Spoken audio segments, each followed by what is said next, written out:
In this example, we have 20 grams of ice that are at negative 10 degrees Celsius, and it's going to be added to some amount of water at 25 degrees Celsius. The question is exactly how much water needs to be used so that the ice melts and the mixture at the end has a final temperature of 0 degrees. So these are the constants that we'll need. This is the specific heat of ice, specific heat of water, and the heat of fusion for ice. So let's kind of think about what's going on here. First, we have water, and we're placing into that water some ice. And the water is, we don't know how much we have, how many grams, so we have X grams of water, and it's at a temperature of 25 degrees Celsius. We have 20.0 grams of the ice, and it's at negative 10 degrees Celsius.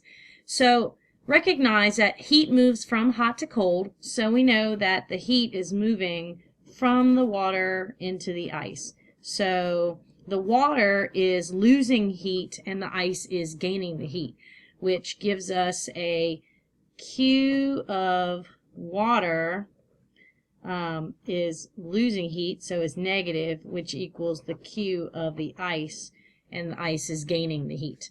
At the end of this, the system should be at 0 degrees Celsius as the final temperature. So if we look over here, let's say on our graph we have negative 10 degrees Celsius here, and then this is my solid, so this is my ice.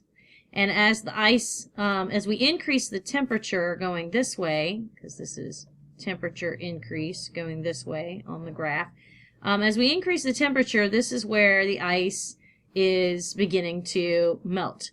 And once it reaches the temperature of 0 degrees Celsius, which is here, this is where the actual phase change of melting can occur. So this is where the phase change is.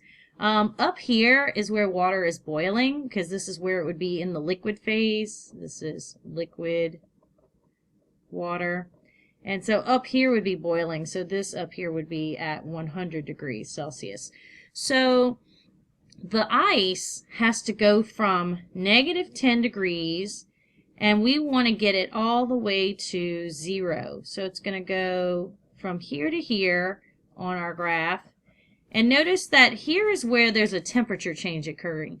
So here is where, for the ice, to find the amount of heat energy that it takes to get the ice from here to here, we have to take the specific heat of ice times grams times the change in temperature.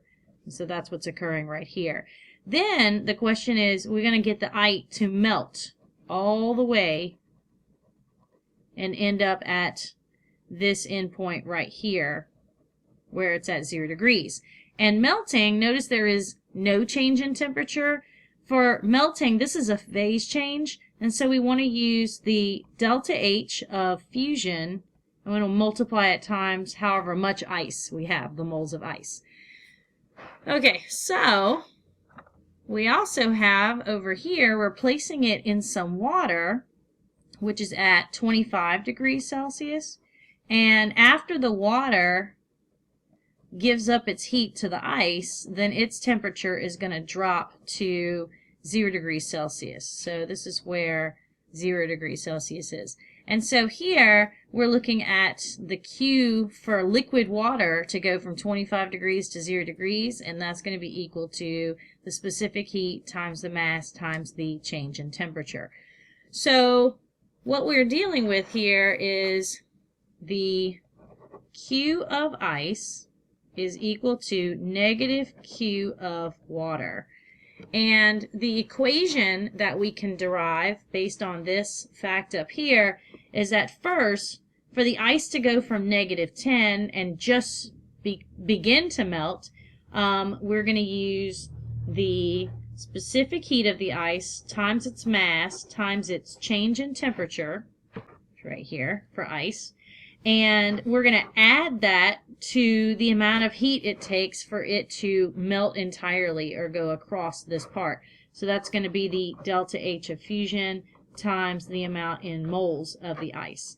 this is going to be equal to specific heat and mass and change in temperature of the water for it to go from 25 degrees Celsius down to 0. So we have negative, and then the specific heat of water times the mass times the change in temperature. So now we can go ahead and put in our numbers from the problem. And remember that you're given these values here. So the specific heat of ice is going to be 2.092 joules per gram degrees Celsius.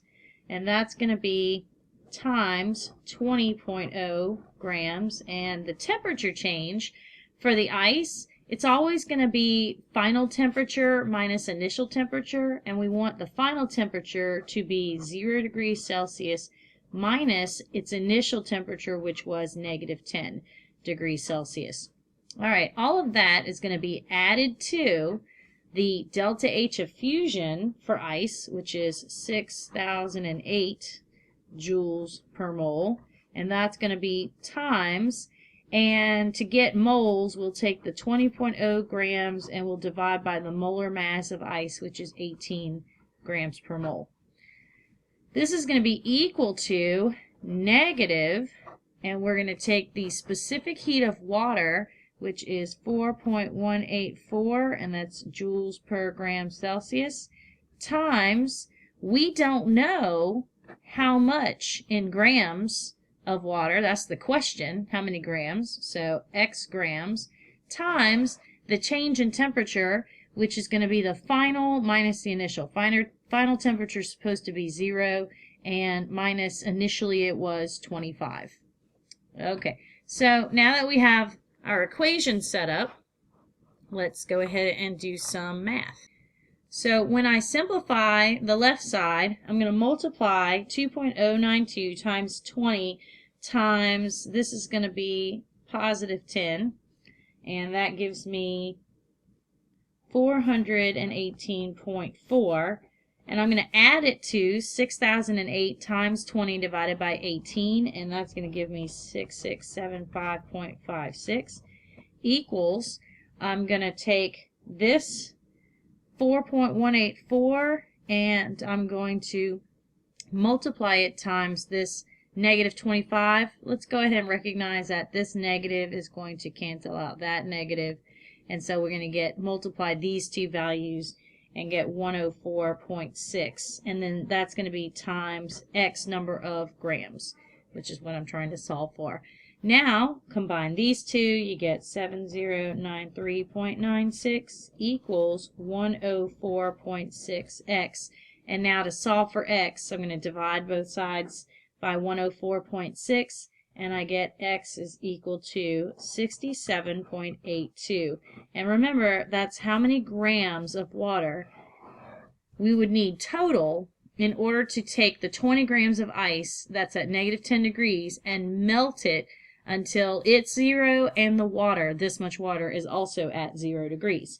Remember that it's algebra, so you don't have to hope you have the right answer. You can reinsert this in for x, and you can solve both sides of the equation to see that you have the correct answer.